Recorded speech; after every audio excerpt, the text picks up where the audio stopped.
Assalamualaikum warahmatullahi wabarakatuh.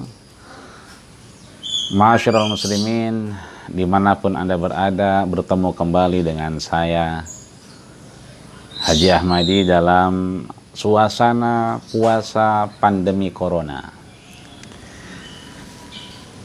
Dinyatakan oleh Al-Imam An-Nawawi di dalam kitabnya yang fenomenal, sudah kita banyak baca, dari seluruh aktivitas beribadah kita seringkali ini dicantumkan, yaitu kitabnya Nasaihul Ibad fi Bayani Alfaz Munbihat alal Isti'dad Liyaumil Ma'ad. Kitab ini kemudian merupakan syarah dari apa yang ditulis oleh Ibnu Hajar Al-Asqalani, bahwa kemudian Imam An-Nawawi memberikan syarah yang luar biasa tentang apa yang kemudian berkaitan dengan puasa kita di tengah pandemi corona. Apa itu?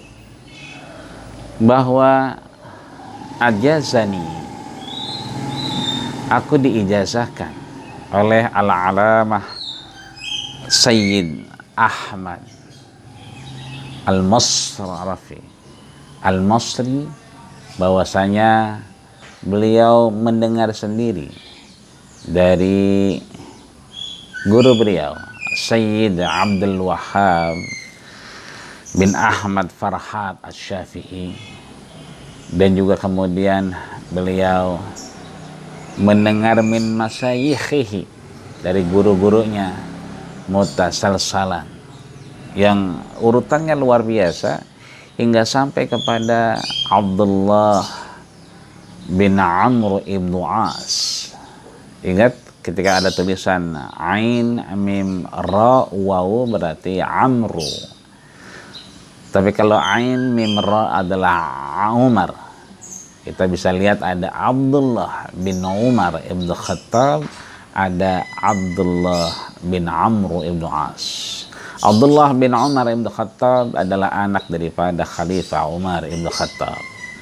Namun riwayat ini yang disampaikan oleh Al-Imam An-Nawawi Tanar Al-Bantani, beliau menjelaskan bahwa ini adalah Abdullah bin Amr ibn As. Itu artinya adalah Abdullah, anak daripada mantan gubernur Mesir, Jumhuriyah Misr Al-Arabiyah. Anin Nabi sallallahu alaihi wasallam, Abdullah bin Amr ibn As mendengar sendiri dari baginda kita Rasulullah sallallahu alaihi wasallam. Apa yang disampaikan oleh Rasulullah didengar oleh Abdullah bin Amr ibn As, ar-rahimuna, ya, bahwasanya kemudian kalau Rasulullah sallallahu alaihi wasallam ar-rahimuna man yarhamuhum, atau yang kemudian kita kenal ar-rahimuna yarhamuhumur rahman, tabaraka wa ta'ala irhamu man fil ardi yarhamkum man fis sama. Ada dua riwayat yang bisa kita tangkap di sini. Ada dengan riwayat yang menyampaikan sukun mim, itu artinya irhamu man fil ardi yarhamkum fis sama. Yang kedua adalah irhamu man fil ardi yarhamuhum fis sama. Itu artinya apa?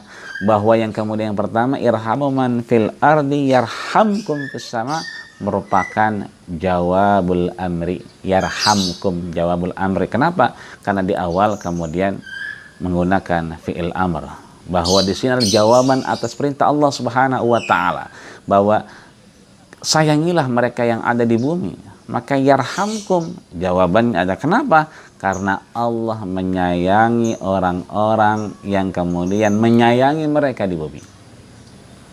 Kalau kemudian memakai mim yang berdomah yarhamukum man fil ardi, atau yarhamukum man fis sama, itu artinya bahwa Allah Subhanahu wa taala akan menyayangi mereka yang sayang kepada mereka. Ayo kita menyayangi min adamin au hayawan. Bukan hanya sayang kepada manusia, tapi sayang juga kepada binatang, makhluk Allah yang lain. Bahkan beliau menjelaskan, Imam Nawawi menegaskan bukan hanya manusia, akan tetapi makhluk Allah yang lain, binatang. Di dalam Nasaihul Ibad beliau menegaskan bahkan min ghairi akilin, mereka yang tidak berakal pun harus kita sayangi. Ayo, Ramadan ini adalah bulan kasih sayang, bulan yang penuh rahmat dari Allah Subhanahu wa taala. Bayangkan Imam Ghazali satu malam kemudian menulis satu kitab, saat dia menulis datanglah kemudian Zubab, datanglah kemudian lalat yang kemudian menempel di pulpennya. Itu kemudian setelahnya saat beliau menempel, akhirnya beliau tidak menggubrisnya, sampai akhirnya beliau meyakini inilah rahmat dari Allah Subhanahu wa taala, dan kemudian lalat ini minum dari tintanya. Seketika itu Allah menerima daripada rasa cintanya, rahmatnya, ketika dia mencintai seekor lalat di hadapan Allah Subhanahu wa taala. Jangankan kepada manusia, kepada binatang, kepada hewan, mereka yang tidak berakal, bahkan lalat sekalipun, saat kita menganggap itu adalah rahmat dari Allah, mengasihikan Allah, yarhamukum man fis sama. Lihat, yarhamukum, Rasul memakai present continuous tense, fi'il mudhari, itu artinya kita semua akan disayangi Allah Subhanahu wa taala. Sayang, saling menyayangi, saling memberi. Mudah-mudahan kita semua insya Allah akan disayangi oleh yang punya alam semesta ini. Amin ya rabbal alamin. Jazakumullah khairan katsiran atas segala perhatian, dan mohon maaf atas segala kekurangan. Usikum manasibit taqwallah faqad fazal muttaqun. Assalamualaikum warahmatullahi wabarakatuh.